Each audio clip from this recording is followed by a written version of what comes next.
What if Sidious trained Mother Talzin? In the Clone Wars, Talzin leads the Night Sisters and is one of the few beings in the galaxy that Sidious has a genuine fear of. She's eventually killed by Grievous's droid massacre on Dathomir, and despite attempts to resurrect her that are portrayed in comic book material, she still ends up falling to Grievous's hand, despite a successful resurrection. On one of her old videos, though, Ace Tosher asked what if instead Talzin had been trained by Sidious himself? That's the scenario we'll be exploring in today's video. So let's dive right in. Our story begins on Dathomir, where younger Darth Sidious is searching the galaxy for a Sith assassin to carry out the dirty work of him and his master, Darth Plagueis. This story will follow many of the turns from the Legends timeline, especially taking inspiration from the Plagueis novel by James Luceno. So let's get into the scenario. Upon arriving on Dathomir, Sidious is incredibly impressed by the work that Mother Talzin has done with the Night Sisters, and he expresses that to her.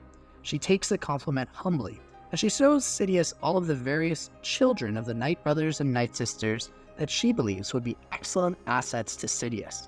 However, Sidious is less intrigued by these prospective Sith and more interested in Mother Talzin herself. She is an ancient dark side Force user who could have the ability to turn many events in his favor by using her dark side magic. So, after touring Dathomir, Sidious proposes that Mother Talzin join him. Together, they could learn from one another and forge a galaxy that would be theirs to shape. Talzin, while she has no interest in ruling the galaxy, at least at this point, is always keen to learn more about the ways of the Force, even if it was via a treacherous Sith. She knows that she could bring a significant amount of knowledge that they imparted on her back to Dathomir and teach the Night Sisters how to be more versatile Force users. So, Talzin agrees to go with Sidious, and she leaves one of her top acolytes in charge while she's gone. How does this change impact the rest of the story? Well, let's find out. Mother Talzin returns to the core with Sidious, and he introduces her to Plagueis as somebody who would be an incredibly valuable asset to their cause and towards the goal of eternal life.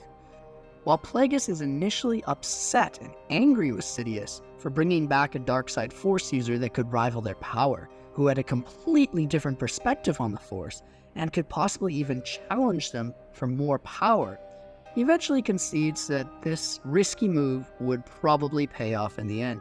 After all, despite not being exactly aligned on their philosophy in the Force, surely Mother Talzin could still work with them to achieve the goal of furthering the dark side's influence throughout the greater galaxy at large. When Talzin and Plagueis meet, they each pay the proper respects to the other, and they are both dedicated to learning more about the dark side of the Force. Plagueis had always been somebody who was obsessed with controlling all elements of the dark side. Perhaps this witch could aid him in understanding a completely different aspect of the Force. Talzin and Sidious train together, each learning more about the other's way of wielding the dark side. Sidious tells Talzin about the more selfish, ambitious Sith philosophy, educating her in the ways of the Sith code and telling her about the Order's history from the past. Sidious trains her to use Force lightning, Force choke, and shows her the art of lightsaber combat. Talzin, who is not accustomed to these more mainstream Sith powers, is thrown slightly off guard, and she struggles to harness the necessary emotions to channel these abilities. She also much prefers her use of dark side magic to that of a lightsaber in combat, and she is quite frank with Sidious about this. In turn, Talzin teaches Sidious the ways of dark side magic, and she recounts the tales of the Night Sisters' past to him. She also warns Sidious about the isolating nature of the Sith and how their selfish philosophy would lead to their destruction. The Night Sisters, who also used the dark side of the Force, had built up a culture of sisterhood over the years, and they were willing to protect each other until the end of days if it was necessary. Talzin argues that within the Sith Order, rule of two should have never been necessary. Their philosophy was what led to their destruction in the past, and their selfishness could never truly set them free. Sidious ponders this, and he is incredibly interested in learning more about the Night Sisters and their perception of the Force. He learns many spells and curses from Mother Talzin, which he is also quite intrigued by. She also teaches him that you can't always control the dark side of the Force, and sometimes you simply have to let it flow through you. Something that the Sith didn't always understand with their obsession with power and control. The occult had always interested Sidious, but his master was much more methodical and scientific with his experimentation with midichlorians and the secrets to eternal life. Sidious tells his master about everything he's been learning from the Witch of Dathomir, and Plagueis listens intently. He worries for his apprentice, telling him not to stray too far from the path of the Sith with these new teachings. When Sidious asks why, Plagueis chastises him, reminding him that the rule of two had worked for millennia and was soon to carry them into a new age of prosperity for the Sith. This was where Plagueis begins to question his decision to bring Talzin into their sphere. He couldn't have Darth Sidious turning against his teachings on the eve of their ascension to power. After a few years of training, Talzin receives her first assignment as the new arm of the Sith. Sidious tasks her to destabilize the Black Sun crime syndicate by raiding the planet Raltir to exterminate some of the top leadership of the criminal empire. For those of you who aren't familiar with the legend story in which this happens, Maul goes to Raltir and kills Alexi Garen, the underlord of the Black Sun, along with his personal bodyguard, Miguela, who was a Night Sister. Maul slaughters everyone, including the Night Sister bodyguard. When Talzin goes on this mission, she ends up killing many Black Sun affiliates, just like Maul did in the original Legends timeline. However, upon seeing Miguela, Talzin freezes, and she tells her sister to flee this place and go back to Dathomir. This life was not one that was meant for one of the noble sisters. Miguela asks what Talzin is doing, and she responds by saying that this was all part of her plan with the Sith. So, Miguela flees, stealing one of the Black Sun ships back to Dathomir, and Talzin continues her rampage with the dark side magic. She kills Alexi Garen, throwing the Black Sun into disarray, and she returns with success to report to our master. Again, at this point, she isn't incredibly focused on galactic domination. However, she does want to learn more about the ways of the Sith, and this is one of the ways that she does that, by buying into some of their teachings and some of their ways of doing things. As the years go on, Talzin and Sidious become closer. Rather than treat her as an apprentice, Sidious knows that he can continue to learn from Talzin, so he treats her as an equal. Plagueis sees this and continues to grow concerned, believing that Talzin may be having too much of an influence on his apprentice. He tries to pull him back to him, reminding Sidious of their shared dedication to the rule of two and the ways of the Sith. Sidious, however, does not react kindly to this. He tells Plagueis that now, after years of consideration, he believes that the old ideas of the Sith are outdated. Combining Sith philosophy with that of the Night Sisters was the way forward, Sidious believes, and that if Plagueis cannot see that, then he will be left in the past. There is tension between the two of them, but they are still able to work together for the grand plan. They continue to experiment with midichlorians, and with the help of Mother Talzin, they use darkside magic to help them with the furtherment of their goals for the galaxy. They still end up accidentally impregnating Shmi due to their unnatural manipulation of the Force, and they immediately feel the ripples from the light side retaliation in this conception. They note that they'll have to keep an eye on this going forward. Over the next decade, things proceed in a similar fashion to how they do in the main timeline. Sidious continues to train with Talzin, and the two of them go on many missions together for Plagueis. Sidious also weasels his way into many of the prominent galactic political circles and becomes the senator for Naboo, just like in the main story. Things are proceeding almost exactly as the Darkside trio had foreseen. Eventually, the events of the Phantom Menace come to pass, and the delegation from Naboo end up on Tatooine with Qui-Gon Jinn and Obi-Wan. In this timeline, instead of Maul going to Tatooine to track this delegation, Talzin follows them. There, she ends up finding Anakin, and she senses his prowess in the Force. In fact, he reminds her of the light side retaliation to the dark side experimentation from her and her Force colleagues. Rather than focus on Qui-Gon Jinn, like Maul did, she picks up Anakin with the Force and pulls him towards her. Qui-Gon exclaims, and he throws his lightsaber in her direction. However, she floats away from it easily, and she then deflects it back at Qui-Gon using her Force prowess. Anakin cries out, but Talzin pulls him closer, taking him into her arms, telling him that everything was going to be okay, calming him with her motherly nature. Then she puts Anakin to sleep using the Force, and she takes him back to her ship. At the next meeting between Sidious and Talzin, she tells him that she had found the child that had been created by the light side when they had conducted their dark side experimentation with midi-chlorians. Sidious tells Talzin that this is fantastic news, and that soon the two of them would train the boy. However, for the time being, Sidious was occupied. It was near the eve of his ascent to power, and he needed to focus on his grand plan. Soon, he would dispose of the archaic fool, Plagueis, and they would finally be able to merge their two Force philosophies and truly mold the dark side into something to be reckoned with. As the events continue to play out on Naboo, Talzin is sent to deal with Qui-Gon and Obi-Wan. She's much more humble and experienced than Darth Maul, and she makes quick work of the Jedi. However, she is also merciful.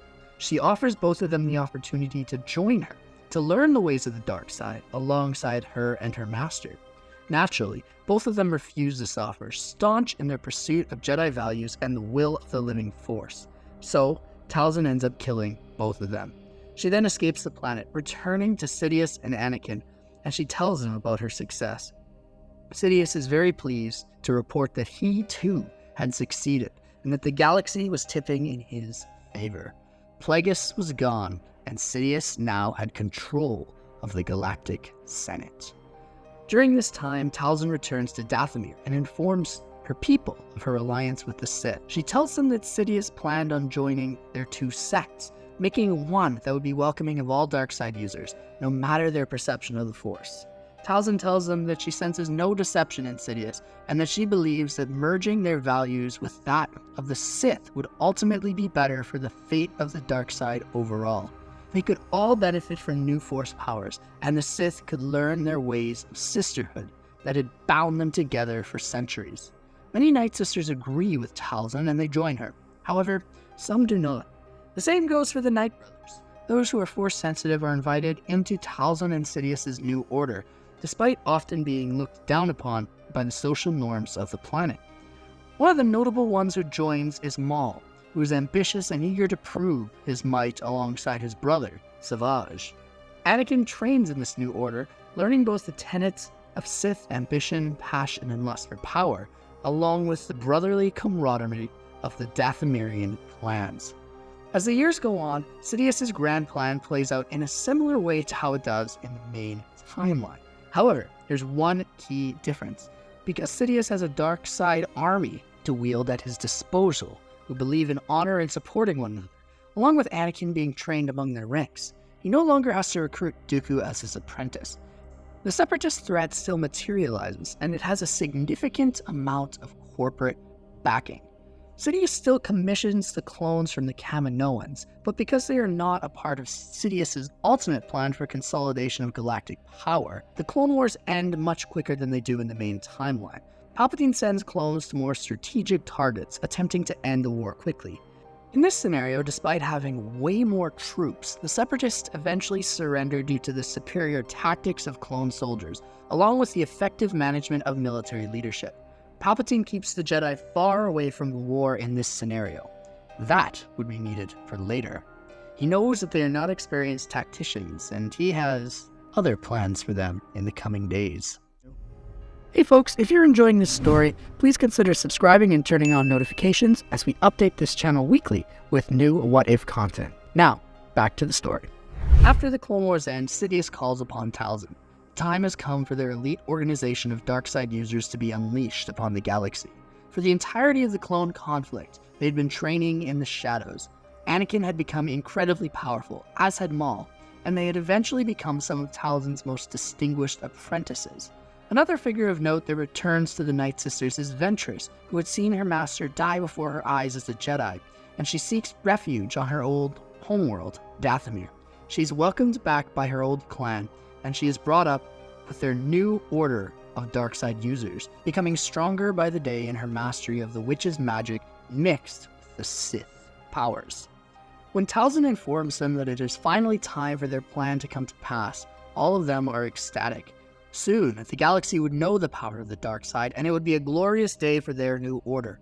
Talzin's loyalties and goals have shifted. After seeing Sidious's perspective on the galaxy, she knows that together, her and the Dark Lord could herald in a new era of galactic prosperity for dark side users, one where those who had sought to trample on their views for millennia would finally feel the wrath of the darkness.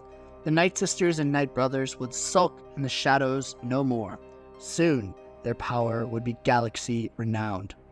Another part of Talzin and Sidious's joint plan is the formation of the Shadow Collective, which transpires in a similar fashion to how it did in the Clone Wars. However, this time, it is not Talzin's ploy for revenge against the Sith. Maul, Anakin, and Savage coerce the major crime bosses and terrorist organizations from across the galaxy to join together in an attempt to truly secure control of the Galactic Republic. Palpatine, who is riding a newfound wave of popularity following his swift handling of the Separatist situation, attempts to give up his emergency powers. The Senate, however, ratifies new legislation that allows him to remain in office without term limits, so long as the Senate permitted it. Naturally, they elect him again, and Palpatine is reinstated as the Chancellor. It is at this point that he begins the fabrication of a new crisis to solidify his popularity. He calls for Talzin and the newly established Shadow Collective to begin waging further battles on the galaxy. As they gain more ground, the Darkside Force users recruit many new individuals that they can sense potential in to join their ranks, training them in their ways and philosophies. Notably, this new combination of Sith and Night Sister ideals allows for many more to be recruited, no matter their perceived ability in the Force. So long as they did their best to help their siblings, they would be welcomed into the family. Because of the nature of the Darkside users being involved in these raids across the galaxy, the Jedi are called in for help. After the Chancellor gained even more power on the galactic stage, the Council becomes more suspicious of his actions, but they decide that it would be best to not act politically. They would serve the Republic in this new crisis, but they would not interfere with the democratic system of governance. The battles between the Shadow Collective and the Jedi, who lead contingents of clone soldiers, rage on for many years. While this war is being waged publicly, another one is being waged in the shadows, where these criminals are building up their power on prominent worlds such as Coruscant. Eventually, this conflict turns into an all-out force war between the new Darkside Order and the Jedi, who have incredible difficulty combating the prowess and drive of Maul, Savage, and Anakin as they rampage through the Outer Rim. Discontent begins to stir within the citizens of the Republic, who see that the Jedi are no longer able to protect them as well as they could in the bygone eras. Palpatine naturally deflects blame, stating that the missions led by Republic military forces against these criminal warlords were going far better than those that were being conducted by the Jedi. Of course, this is by design. The Jedi are sent to worlds occupied by Talzin's force-wielding armies, whereas the Republic easily squashes many of the less organized criminal factions that make up the Shadow Collective. Palpatine hints to his population that perhaps the Jedi weren't as trustworthy as they should have been, and he moves for the Republic to take over full military operations in the conflict. Naturally, this rubs the Jedi Council the wrong way, due to the fact that this is a Force-driven conflict, and they start to push back against Palpatine's demands. The people of the Republic, after years of seeing the Jedi fail to protect them from this new threat, are finished with the shenanigans of the Jedi, though, and are almost fully in support of Palpatine's legislation. The Senate passes his proposal with an overwhelming majority, including parts of it that permit the Republic to conscript soldiers if the situation was dire enough. This was the advent of the Stormtrooper program. As the Jedi are recalled from the war, the Republic now begins to win strategic battles across the galaxy. With public opinion turned against them, the Jedi hide in their temples, observing the conflict and attempting to return to their roots. Mother Talzin and her witches use their Force magic to locate and attack many of these locations, weaning down the number of Jedi that could possibly pose a threat to Sidious. As time continues on, and as the war continues to wage, the population soon starts to feel war fatigue. So, Sidious and Talzin decide that it is time for a huge move. In order to rejuvenate the nationalism of the Republic and the support for Palpatine's reign, Sidious and Talzin agree that now was the time to activate the sleeper cells that had been building on prominent worlds across the galaxy. They bring Maul, Anakin, and Savage to Coruscant by using some of the Collective's smuggling power, and Ventress stays with Mother Talzin on Dathomir to help observe and coordinate the attacks. Soon, the galaxy would see the full power of the dark side. With absolutely no warning, the Shadow Collective forces on Coruscant rise to the surface. After years of sitting underneath the upper levels occupied by the politicians and prominent figures, the criminal organizations finally had their chance at truly consolidating open power for all to see. 3 attack groups are formed: the one that is attacking the Jedi Temple, led by Anakin, another that attacks the Senate building, which is headed by Savage, and a final contingent that is intended to neutralize critical military infrastructure on the planet's surface, which is led by Maul. Similar attacks like this are happening at the same time all across the galaxy, but especially on trade hubs and important core worlds. With no knowledge of the impending attacks, the Republic forces are completely taken aback. While the clones are competent, they're no match against the Sith powers and dark side magic of the Night Sisters and Night Brothers. Maul and Savage are quickly successful in overwhelming their desired targets. Anakin, on the other hand, has some more difficulty dealing with the Jedi at the Temple. They're strong in the Force, and the Council members join the battle against the incoming forces. From Dathomir, Ventress and Talzin use their support magic alongside some of their other sisters to ail the Jedi and cloud their senses, which helps Anakin and his contingent to progress quicker through the temple. Due to Anakin's training in the dark side, he absolutely mows down many of the Jedi who attempt to challenge him. Like a scene out of an Old Republic cinematic trailer, Anakin slays Jedi left and right, along with the magic and force abilities of his brothers and sisters. Even the council members, who are supposedly the most powerful Jedi in the galaxy, had a difficult time handling Anakin's rage, and even the criminals who joined this contingent were putting up a solid fight. Yoda and Mace Windu fight valiantly, taking down many of the attackers by using their magic against them. But eventually, the pair are overwhelmed by the sheer number of attackers. Mace's use of the pod works well, but when he's ambushed on all sides by vicious dark-side warriors and power-hungry criminals, he is unable to focus his energy on all of them. Soon, him and Yoda are taken down by Anakin's horde. The Jedi, who had been standing for thousands of years, were slain. In the Senate building, clone security had faltered, and many of the senators scrambled to the exits. Some escaped. Others were massacred by Savage and his force of criminals and Darksiders. Many were taken hostage, their futures uncertain.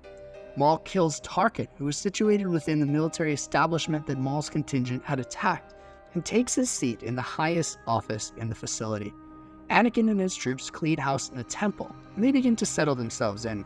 As for Palpatine, he remains in his office, calmly waiting for the attack on the Senate building to subside, knowing that he will be completely fine. After all, he had orchestrated this attack. He looks out the window, watching the carnage that his agents were inflicting on Coruscant, and he smiles. Everything was coming together. The grand plan was finally coming to fruition, with the help of some new dark side users. When Savage comes into his office, Palpatine is prepared. He's clothed in his red robes of the Sith, and his eyes are deep Sith yellow. In the Senate chamber, which was now mostly occupied by Shadow Collective officials and soldiers, Palpatine addresses the galaxy, saying that this had always been the plan. He tells his people that sometimes, in order to rebuild, the old systems needed to be taken down. He had torn that system down, and now he would rebuild a galaxy that would emphasize unity, peace, and prosperity for all citizens, not simply the elite that it had massacred on Coruscant and other prominent planets today. He rails against the elites who stole money from the people and permitted corruption to fester within their ranks, along with the Jedi, who had remained completely oblivious. While Palpatine had capitalized on this corruption, he had only done it so that a new society could be forged, one that could only be led by him and his good friend, Mother Talzin. Soon, a new galaxy would be formed, one where everyone had the opportunity to serve. At the end of his address, Palpatine wows his audience by shooting force lightning into the air and cackling, glorifying the creation of the new Galactic Empire. In his new empire, Palpatine and Talzin reign supreme. While Sidious had promised that his galaxy would be more egalitarian, instead, it is a warlord-infested system where crime, corruption, and oppression run more rampant than they had before. The Shadow Collective, while loosely held together by Talzin, did not abide by the rules that her and Sidious did. As long as they didn't threaten the new Galactic Order or the training of new Force acolytes, they were permitted to run their fiefdoms. In fact, many of them were given prominent positions in government after their help in the sacking of Coruscant. Anakin, Maul, Savage, and Ventress are venerated as war heroes, and they become symbols to supporters of this new government of what it stands for, an overturning of what once was, and the ability to rebuild. They each become prominent teachers at Talzin's Academy on Dathomir, and they produce excellent students. While in many corners of the galaxy, egalitarianism was merely an illusion, Talzin upholds her commitment to treating everyone correctly, and like her children, guiding them towards enlightenment in the dark side of the Force. In fact, she secretly dispatches many of her students to neutralize crime bosses that had become too power-hungry within the collective, replacing them with leaders who, at the very least, pretend to give their citizens some semblance of freedom. While the galaxy continues to be rebuilt in the image of this new dark side order, a small group of escaped Republic senators are committed to rebuilding their government. In the outskirts of the Outer Rim, where these senators fled to escape the tyranny of the new government, Padme joins with Mon Mothma and Bail Organa in calling out the new government, and they state that they are dedicated to restore liberty within the galaxy. They are joined by some Jedi who managed to wriggle free from the new dark side order's grasp and were now in hiding, but they were still committed to the old ideals of the Republic. While these things seem to be going in Palpatine's favor, some disgruntled citizens believe the words of these senators, and they start to take action. Some groups organize, and others merely act on their own prerogative. One thing is for certain, though. Not everyone was a fan of Sidious's new administration, especially after his betrayal of the Republic population. Perhaps soon, Sidious would have another war on his hands. The tides of the galaxy change, and it is the dawn of a new era for both the political sphere of the galaxy and the Force. Hey there, Star Wars fans. I really hope that you enjoyed this what-if scenario. If you did, it would be great if you considered checking out this other video, What If Ahsoka Turned to the Dark Side? Have a fantastic rest of your day, folks, and just like every day, I hope that you've had your daily dose of Bantha Stew.